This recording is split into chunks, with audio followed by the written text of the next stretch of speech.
Hi, I'm Dean with Old English Outfitters, and today we're going to be reviewing the Alien Gear Rapid Force Duty Holster.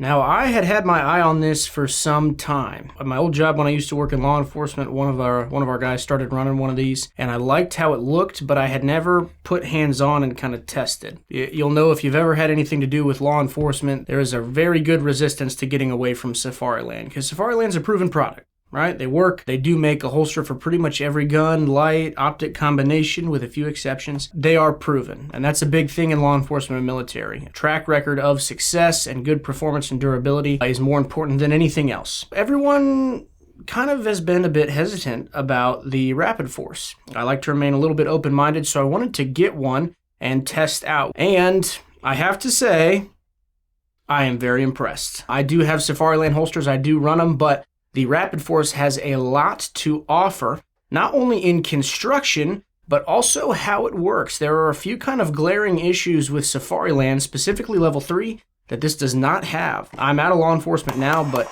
I would not hesitate at all to carry one of these if I was still on the PD. So they are made out of high impact polymer. They make them for 3 different guns, and they are kind of the major ones for law enforcement. They make them for Smith & Wesson, the SIG 320, and Glock 9mm. Now, they have them in light bearing and non-light bearing, optics ready, obviously. And then they do make a level 2 only version if your department does not require level 3 with a hood.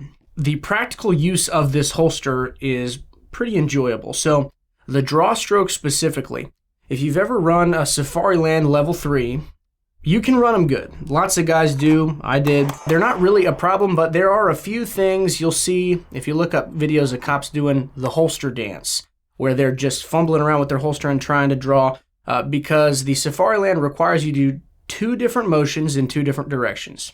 You have to push that hood release down and then forward, and then sweep back with the thumb on the draw and hit this tiny little nub to actually clear the gun out of the final retention. That's why it's kind of difficult. I mean, it's very small. The mechanism is a bit finicky. You can make it work if you know what you're doing, but people that don't really train the holster draw, they have problems. That's why they make like the ALS nub that makes that release mechanism a lot bigger and easier to hit. A lot of guys are running those on their Safarilands. The controls on this are ginormous. You still have a reach guard, but this giant button to clear the hood is just straight down. That's all you have to do is press straight down. And that leaves your thumb in the proper place to hit that release lever and clear the gun, final retention. I had really good times drawing on a timer out of this holster, and didn't feel like I had to concentrate too much on the draw. That's what everybody wants. You want a holster that you can just snatch your gun out of. Even something level 3, you want it to be designed in a way that works how your body works. And the Safariland doesn't always do that. Every Safariland, until I had put so much time and so much training into clearing level 3 out of one of those, I always felt like I had to pay attention to what I was doing to make sure it came out clean. I can do this absent-mindedly. There is no thought to it. It comes right out. It is very ergonomic, and I think well designed for how the human hand works. Just the way that this hood is designed, with the hood itself also being hard polymer and it kind of camming forward, you have a reach guard, prevents somebody from pressing that button, and even if they can press that button, it won't really depress because their hand is in the way of the hood moving forward. They don't depress that, they can't clear this. It's very difficult to get this gun out of the holster anyway but the draw. And it's very easy to clear this holster on the draw. That's exactly what you want out of a duty holster. You want it to work good for you and no one else. Locked down so nobody can snatch your gun from you. And I think that the design of this really lends itself to that idea. It is a very durably constructed holster. There's lots of guys like Mil-Spec Mojo, you can see him just beating the heck out of one of these, and it holds up. There's a couple questions you might have, questions I had too. I've already got my Safariland rig, I've got QLS plates on everything and forks. They do make an adapter so that you can run Safariland mounts. You don't even need to take your belt mount off of your duty belt.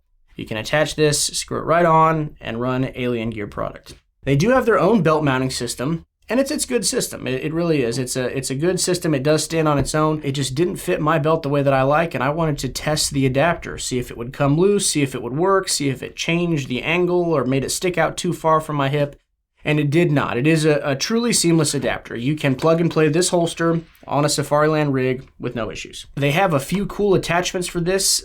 One that is a very good idea, the leg strap. A lot of guys are running kind of hybrid rigs now. It's not quite a belt holster. It's not quite a thigh holster. It's kind of halfway down, and they have a strap running along their inner thigh a little bit higher up. We don't really use drop legs anymore because I'm not Colin Farrell, and this is not SWAT. That is kind of an outdated way of using a holster unless you are doing vehicle-bound maneuvers just constantly, in which case it's still a good idea. But for regular LE patrol work, you don't need a drop leg. Guys, in summary, if you work LE, military, or you just like to run a retention holster, I know you've seen this thing and you've had apprehensions. I did too.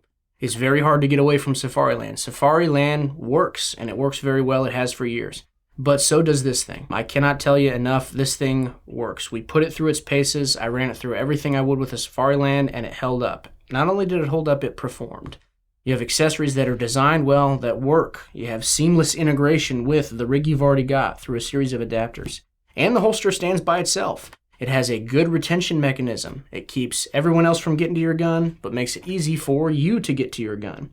All that, plus being durable and not looking half bad, this thing is awesome. Guys, that's the end of the review. Thank you so much for watching. If you like what you saw, please like this video, leave a comment, and subscribe to our channel. In addition, please go and check out our social media. If you like what you see there, subscribe, follow, all the same. Everything helps. Thank you so much for watching, and we'll see you next time.